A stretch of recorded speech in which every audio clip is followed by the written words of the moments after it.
नमस्कार दोस्तों, आप सभी का स्वागत है आपके अपने YouTube चैनल ज्ञान स्टडी LMP पर।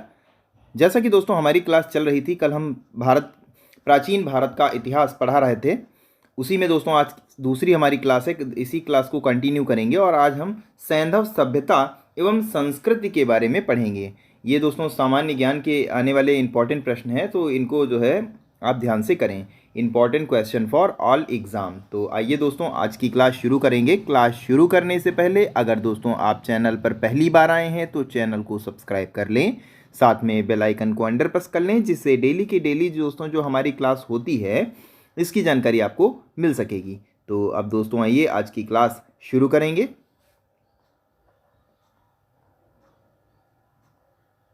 आज की क्लास का हमारा पहला प्रश्न है, हड़प्पा निम्नलिखित में से किस सभ्यता से संबंध है? ऑप्शन है आपके सुमेरियन सभ्यता, बी ऑप्शन में है सिंधु घाटी सभ्यता, सी ऑप्शन में है वैदिक सभ्यता और डी ऑप्शन में है मेसोपोटामिया सभ्यता।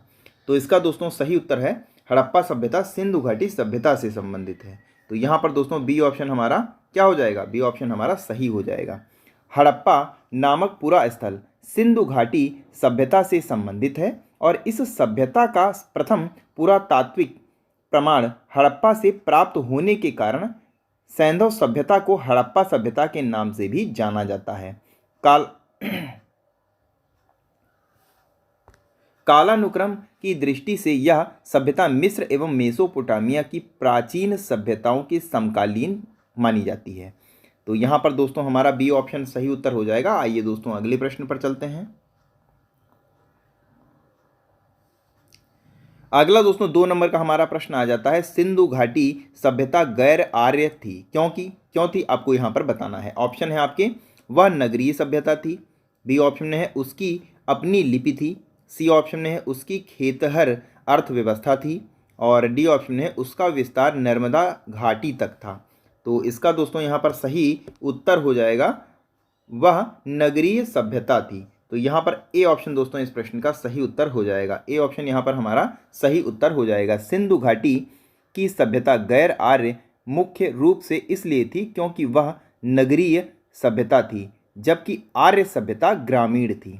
तो इस प्रकार दोस्तों यहाँ पर हमारा ए ऑप्शन सही उत्तर हो जाएगा। आइए दोस्तों अगले प्रश्न पर चलेंगे। अगला दोस्तों 3 नंबर का हमारा प्रश्न आ जाता है। 3 नंबर का हमारा प्रश्न है, सिंधु घाटी सभ्यता को आर्यों से पूर्व की रखे जाने का महत्वपूर्ण कारक है। क्या कारक है आपको बताना है। इसकी लिपि, नगर नियोजन, तांबा, मृदभांड। तो इसका दोस्तों सही उत्तर हो जाएगा मृदभांड। यहाँ पर हमारा सही उत्तर हो जाएगा, यानी यहाँ पर हमारा डी ऑप्शन दोस्तों सही उत्तर हो जाता है। सिंधु घाटी सभ्यता लिपि, ज्ञान और नगर नियोजन आदि से संदर्भ में प्रारंभ आर्यों से अधिक विकसित थी। पुरातात्विक साक्ष्यों में अलग अलग कालों में पाए गए मृदभांड ही सिंधु घाटी सभ्यता को आर्यों से पूर्व का सिद्ध करते हैं। काले रंग की आकृतियों से चित्रित लाल मृदभांड जहां हड़प्पा सभ्यता की विशेषता है, वहीं धूसर एवं चित्रित धूसर मृदभांड आर्यों से संबंधित माने गए हैं। तो इस प्रकार दोस्तों यहाँ पर हमारा डी ऑप्शन सही उत्तर हो जाता है। आइए दोस्तों अगले प्रश्न पर चलते हैं। अगला दोस्तों 4 नंबर का हमारा प्रश्न आ जाता है,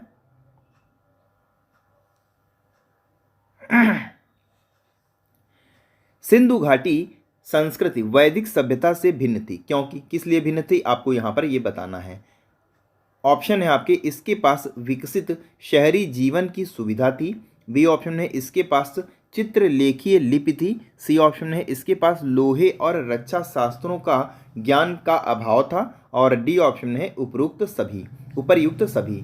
तो इसका दोस्तों सही उत्तर हो जाएगा सिंधु घाटी संस्कृति वैदिक सभ्यता से अनेक बातों से भिन्न थी। सिंधु घाटी सभ्यता नगरीय थी, जबकि वैदिक सभ्यता ग्रामीण थी। सिंधु सभ्यता की लिपि भाव चित्रात्मक थी। वैदिक सभ्यता के लोग लोहे तथा रक्षा शास्त्रों के ज्ञान से युक्त थे, जबकि सिंधु घाटी सभ्यता लोहे के ज्ञान का अभाव था। तो इसलिए दोस्तों यहाँ पर हमारा इसके पास विकसित शहरी सुविधा थी, सही उत्तर हो जाएगा। इसके पास चित्रलेखीय लिपि थी, ये भी सही उत्तर हो जाएगा। और इसके पास लोहे और अच्छा शास्त्रों का ज्ञान का अभाव था। तो ये दोस्तों हमने अभी आपको बताया, इसके पास इस चीज़ का अभाव था। तो यहाँ पर दोस्तों हमारा डी ऑप्शन दोस्तों इस प्रश्न का सही उत्तर हो जाता है। आइए दोस्तों अगले प्रश्न पर चलते हैं। अगला दोस्तों 5 नंबर का हमारा प्रश्न आ जाता है, हड़प्पा संस्कृति की जानकारी का प्रमुख स्रोत है। क्या स्रोत है आपको यहाँ पर ये बताना है। शिलालेख, पक्की मिट्टी की मोहरों पर अंकित लेख, पुरातात्विक खुदाई, और डी ऑप्शन है उपर्युक्त सभी। तो इसका दोस्तों सही उत्तर हो जाएगा, हड़प्पा सभ्यता की लिपि का वाचन अभी नहीं हो सका है और सभ्यता से संबंध अनेकों पुरास्थल से प्राप्त पूरा शेष ही हड़प्पा संस्कृति के विशिष्ट तत्वों पर प्रकाश डालते हैं। तो पुरातात्विक खुदाई यहाँ पर हमारा सही उत्तर हो जाएगा, यानी यहाँ पर हमारा सी ऑप्शन दोस्तों सही उत्तर हो जाता है। आइए दोस्तों अगले प्रश्न पर चलेंगे। अगला दोस्तों हमारा 6 नंबर का प्रश्न आ जाता है, सिंधु घाटी के निवासियों की सभ्यता को जानने का मूल स्रोत है। वहाँ पाई गई मोहरें, बर्तन, जेवर, हथियार और औजार। सी ऑप्शन में है मंदिर और डी ऑप्शन में इसकी लिपि। तो इसका दोस्तों यहाँ पर सही उत्तर हो जाएगा, यहाँ पर दोस्तों इसका सही उत्तर हो जाएगा बर्तन, जेवर, हथियार और औजार, यानी यहाँ पर हमारा बी ऑप्शन दोस्तों इस प्रश्न का सही उत्तर हो जाएगा।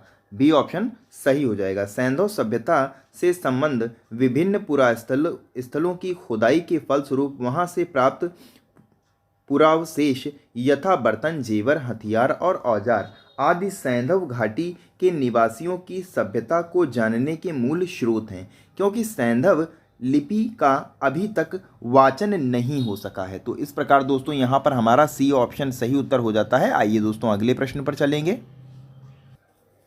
अगला दोस्तों 7 नंबर का हमारा प्रश्न आ जाता है, भारत में चांदी की उपलब्धता के प्राचीनतम साक्ष्य मिलते हैं। कहाँ से मिलते हैं आपको बताना है। हड़प्पा संस्कृति से, पश्चिम भारत की ताम्र पाषाण संस्कृति से, वैदिक संहिताओं से, चांदी के आहत सिक्कों से। तो इसमें दोस्तों सही उत्तर हो जाएगा हड़प्पा संस्कृति से। तो यहाँ पर ए ऑप्शन दोस्तों इस प्रश्न का सही उत्तर हो जाएगा। हड़प्पा वासियों को चांदी की जानकारी थी। मोहनजोदड़ो और हड़प्पा के निवासियों के मध्य इसकी विधिवत प्रयोग के साक्ष्य मिलते हैं। वे लोग राजस्थान की जावर और अजमेर खानों से चांदी प्राप्त करते रहे होंगे। चांदी के लिए अन्य मुख्य स्रोत मुख्यतः हड़प्पा और मोहनजोदड़ो के लिए अफगानिस्तान और ईरान थे। तो इस प्रकार दोस्तों यहाँ पर हमारा ए ऑप्शन सही उत्तर हो जाता है। आइए दोस्तों अगले प्रश्न पर चलते हैं। अगला दोस्तों हमारा 8 नंबर का प्रश्न आ जाता है, हड़प्पा में मिट्टी के बर्तनों पर सामान्यतः किस रंग का उपयोग हुआ था। लाल, नीला, हरा, पांडु, नीला। तो इसका दोस्तों सही उत्तर हो जाएगा, यहाँ पर दोस्तों लाल रंग हमारा सही उत्तर हो जाएगा, यानी यहाँ पर हमारा ए ऑप्शन सही उत्तर हो जाएगा। हड़प्पा निवासी मिट्टी के बर्तनों का व्यापक पैमाने पर निर्माण करते थे। प्रारंभिक हड़प्पा सभ्यता में पैर से चालित चाक का प्रयोग किया जाता था। परिपक्व हड़प्पा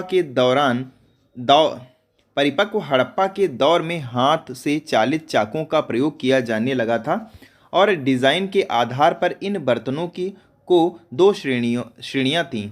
एक तो बिना डिज़ाइन वाले बर्तन, दूसरे चित्रित मृदभांड। मृदभांड को बनाने वाली मिट्टी में रेत का मिश्रण किया जाता था, जिनको पकाने पर यह हल्के भूरे लाल रंग का रूप ग्रहण कर लेती थीं। इन मृदभांडों के ऊपरी हिस्सों में लाल रंग की पुताई कर दी जाती थी तथा निचले हिस्से में काले रंग से विशेष प्रकार का चित्रकारी की जाती थी। तो इस प्रकार दोस्तों यहाँ पर हमारा ए ऑप्शन यानी लाल सही उत्तर हो जाता है। आइए दोस्तों अगले प्रश्न पर चलते हैं। अगला दोस्तों 9 नंबर का हमारा प्रश्न आ जाता है, मूर्ति पूजा का आरंभ कब से माना जाता है। पूर्व आर्य, उत्तर वैदिक काल, मौर्य काल, कुषाण काल। तो इस प्रश्न का दोस्तों सही उत्तर हो जाएगा पूर्व आर्य, यहाँ पर हमारा सही उत्तर हो जाएगा, यानी यहाँ पर हमारा ए ऑप्शन दोस्तों सही उत्तर हो जाएगा। मूर्ति पूजा का प्रारंभ पूर्व आर्य काल से माना जाता है। सैंधव सभ्यता में मूर्ति पूजा प्रचलित थी। इसके उदाहरण मोहनजोदड़ो से प्राप्त एक मुहर पर अंकित देवता की आकृति एवं देव प्रतिमाओं के साथ ही साथ अनेक सैंधव पुरास्थलों से प्राप्त मात्र देवी की मृण मूर्तियां हैं। तो इस प्रकार दोस्तों ए ऑप्शन हमारा सही उत्तर हो जाता है। आइए दोस्तों अगले प्रश्न पर चलते हैं। अगला दोस्तों हमारा प्रश्न आ जाता है 10 नंबर का हमारा प्रश्न है, निम्नलिखित पशुओं में से किस एक का हड़प्पा संस्कृति में पाई मोहरों और टेराकोटा कलाकृतियों में निरूपण नहीं हुआ था? गाय, हाथी, गैंडा, बाघ। तो इसमें दोस्तों सही उत्तर हो जाएगा यहाँ पर दोस्तों गाय हमारा सही उत्तर हो जाएगा, यानी यहाँ पर हमारा ए ऑप्शन दोस्तों सही उत्तर हो जाएगा। हड़प्पा संस्कृति में मोहरों एवं टेराकोटा कलाकृतियों में गाय का चित्रण नहीं मिलता है, जबकि हाथी, गैंडा, बाघ, हिरण, भेड़ा आदि का अंकन मिलता है। गाय को महत्व वैदिक काल में प्राप्त हुआ था। तो इस प्रकार दोस्तों यहाँ पर हमारा ए ऑप्शन सही उत्तर हो जाता है। आइए दोस्तों अगले प्रश्न पर चलते हैं। अगला दोस्तों अब हमारा 11 नंबर का प्रश्न आ जाता है। 11 नंबर का हमारा प्रश्न है, सैंधव सभ्यता का महान स्नानागार कहाँ से प्राप्त हुआ है? मोहनजोदड़ो, हड़प्पा, लोथल, कालीबंगा। तो इसका दोस्तों सही उत्तर हो जाएगा, इसका दोस्तों मोहनजोदड़ो सही उत्तर हो जाएगा, यानी यहाँ पर हमारा ए ऑप्शन सही उत्तर हो जाएगा। ये दोस्तों महत्वपूर्ण प्रश्न है, ये एग्जाम में आया हुआ प्रश्न है। सैंधव सभ्यता के महान स्नानागार के साक्ष्य मोहनजोदड़ो से प्राप्त हुए हैं। इसकी लंबाई उत्तर से दक्षिण की ओर 55 मीटर और चौड़ाई पूर्व से पश्चिम की ओर 33 मीटर है। इसके मध्य में निर्मित स्नान कुंड की लंबाई 11.8 मीटर, चौड़ाई 7.04 मीटर और इसकी गहराई की बात कर लें तो 2.43 मीटर है। तो इस प्रकार दोस्तों यहाँ पर मोहनजोदड़ो यानी ए ऑप्शन हमारा सही उत्तर हो जाता है। आइए दोस्तों अगले प्रश्न पर चलते हैं। अगला दोस्तों हमारा प्रश्न है, निम्नलिखित में किसका सुमेल नहीं है? किसका सुमेल नहीं है आपको यहाँ पर बताना है। आलमगीरपुर उत्तर प्रदेश, दोस्तों एकदम सही है, आलमगीरपुर उत्तर प्रदेश में है, तो पहला हमारा सही उत्तर हो जाएगा। लोथल गुजरात, ये भी दोस्तों एकदम सही है, लोथल ये गुजरात में स्थित है। कालीबंगा हरियाणा, ये दोस्तों सुमेलित नहीं है। कालीबंगा राजस्थान के हनुमानगढ़ जिले में स्थित है और इसकी खोज 1951 में अमलानंद घोष ने की थी। यहाँ पर पश्चिम दिशा में स्थित दुर्ग वाले टीले पर सैंधव सभ्यता के नीचे प्राक सैंधव संस्कृति के पुरावशेष प्राप्त हुए हैं। बाकी और ये रोपड़ आपके पंजाब में है, तो ये भी हमारा सही उत्तर हो जाएगा। तो इस प्रश्न के उत्तर की दोस्तों अगर हम बात कर लें तो यहाँ पर हमारा सी ऑप्शन सही उत्तर हो जाएगा, यानी सी ऑप्शन यहाँ पर हमारा सही हो जाएगा। आइए दोस्तों अगले प्रश्न पर चलते हैं। अगला दोस्तों हमारा 13 नंबर का प्रश्न आ जाता है, सिंधु घाटी सभ्यता का कौन सा स्थान अब पाकिस्तान में है? कालीबंगा, हड़प्पा, लोथल, आलमगीरपुर। इसका दोस्तों सही उत्तर हड़प्पा हो जाएगा। हड़प्पा अब पाकिस्तान में के अवशेष आधुनिक पाकिस्तान के मोंटगोमरी वर्तमान शाहीवाल जिले में स्थित है। यह स्थल रावी नदी के तट पर स्थित था, जबकि कालीबंगा राजस्थान के हनुमानगढ़ जिले में, लोथल गुजरात प्रांत में तथा आलमगीरपुर उत्तर प्रदेश में, जो कि पिछले क्वेश्चन में हम आपको ये बता चुके हैं। तो इस प्रकार दोस्तों यहाँ पर बी ऑप्शन हमारा सही उत्तर हो जाएगा। आइए दोस्तों अगले प्रश्न पर चलते हैं। अगला दोस्तों हमारा 14 नंबर का प्रश्न आ जाता है, रंगपुर जहां हड़प्पा की समकालीन सभ्यता थी है कहां पर है आपको बताना है? पंजाब में, पूर्वी उत्तर प्रदेश में, सौराष्ट्र में, राजस्थान में। तो इसका दोस्तों सही उत्तर हो जाएगा सौराष्ट्र। दोस्तों यहाँ पर हमारा सही उत्तर हो जाएगा, यानी सी ऑप्शन दोस्तों यहाँ पर हमारा सही उत्तर हो जाता है। रंगपुर गुजरात के सौराष्ट्र क्षेत्र में है। यहाँ के प्राक हड़प्पा और उत्तर हड़प्पा कालीन सभ्यता के साक्ष्य मिले हैं। यहाँ से प्राप्त वनस्पति अवशेष के आधार पर कहा जा सकता है कि वे लोग चावल, बाजरा एवं ज्वार की खेती करते थे। तो इस प्रकार दोस्तों सी ऑप्शन हमारा सही उत्तर हो जाएगा। आइए दोस्तों अगले प्रश्न पर चलते हैं। अगला दोस्तों हमारा 15 नंबर का प्रश्न आ जाता है, सिंधु सभ्यता का कौन सा स्थान भारत में स्थित है? हड़प्पा, मोहनजोदड़ो, लोथल, उपरोक्त में से कोई नहीं। तो ये दोस्तों अभी जब हम सही मिलान करने वाला क्वेश्चन किए थे तो लोथल हमने आपको बताया था, लोथल आपके गुजरात में है। सिंधु सभ्यता से संबंधित लोथल नामक पूरा स्थल गुजरात के अहमदाबाद जिले के भोगवा नामक नदी के तट पर सरगवल गांव से 2 किलोमीटर उत्तर में स्थित है और इसकी खोज SR राव ने 1954 में की थी। हड़प्पा और मोहनजोदड़ो पाकिस्तान में स्थित हैं। तो इस प्रकार दोस्तों यहाँ पर सी ऑप्शन हमारा सही उत्तर हो जाएगा। आइए दोस्तों अगले प्रश्न पर चलते हैं।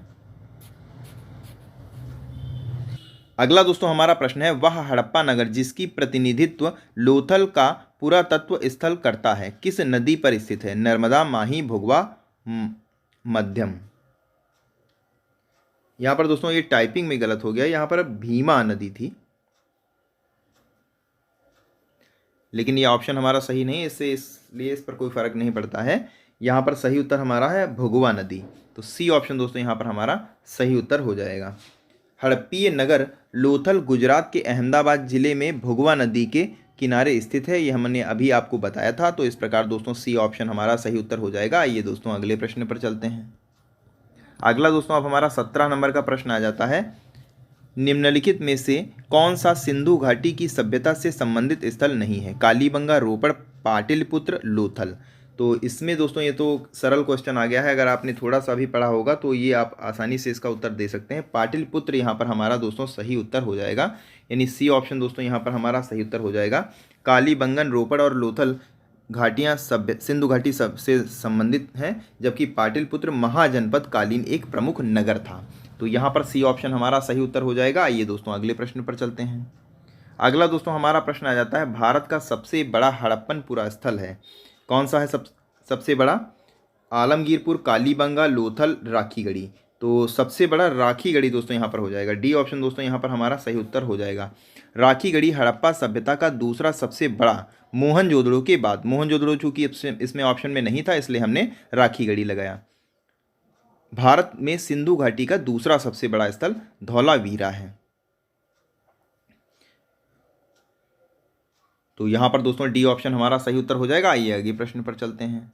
अगला दोस्तों हमारा प्रश्न है, सिंधु घाटी के लोग विश्वास करते थे आत्मा और ब्रह्मा में, कर्मकांड में, यज्ञ प्रणाली में और मात्र शक्ति में। तो यहाँ पर दोस्तों हमारा सही उत्तर हो जाएगा मात्र शक्ति में, यानी डी ऑप्शन दोस्तों यहाँ पर हमारा सही उत्तर हो जाता है। हड़प्पा सभ्यता में ऐसे प्रचुर साक्ष्य मिलते हैं जिनके आधार पर यह कहा जा सकता है कि मात्र देवी की उपासना वहाँ व्यापक रूप से प्रचलित थी। विभिन्न मृण मूर्तियों, मुद्राओं आदि पर अंकित आकृतियाँ आदि से जो चित्र उभरता है उससे नारी उपासना के प्रचलन के साक्ष्य मिलते हैं। तो यहाँ पर दोस्तों हमारा डी ऑप्शन सही उत्तर हो जाता है। आइए दोस्तों अगले प्रश्न पर चलते हैं। अगला दोस्तों 20 नंबर का प्रश्न हमारा आ जाता है और आज का हमारा ये अंतिम प्रश्न आ जाता है। सिंधु घाटी के लोग पूजा करते थे, किसकी पूजा करते थे आपको बताना है? पशुपति की, इंद्र और वरुण की, ब्रह्मा की, विष्णु की। तो इसमें दोस्तों सही उत्तर हो जाएगा पशुपति की। इसमें दोस्तों सही उत्तर हो जाएगा पशुपति की।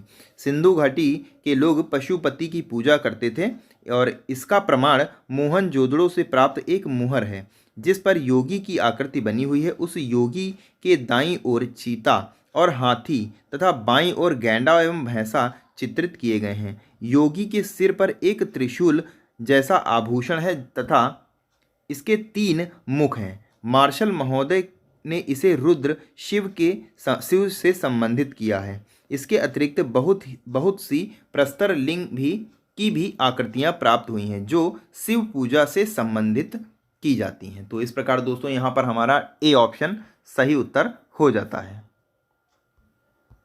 तो आज की क्लास कैसी लगी आपको कमेंट करके बताना है, और अगर दोस्तों आज की क्लास अच्छी लगी हो तो वीडियो को लाइक करें और ज़्यादा से ज़्यादा शेयर करें। और अगर दोस्तों आप चैनल पर पहली बार आए हैं तो चैनल को सब्सक्राइब कर लें। इसी के साथ दोस्तों फिर आज की क्लास हम यहीं पर समाप्त करेंगे, मिलेंगे अगली क्लास में।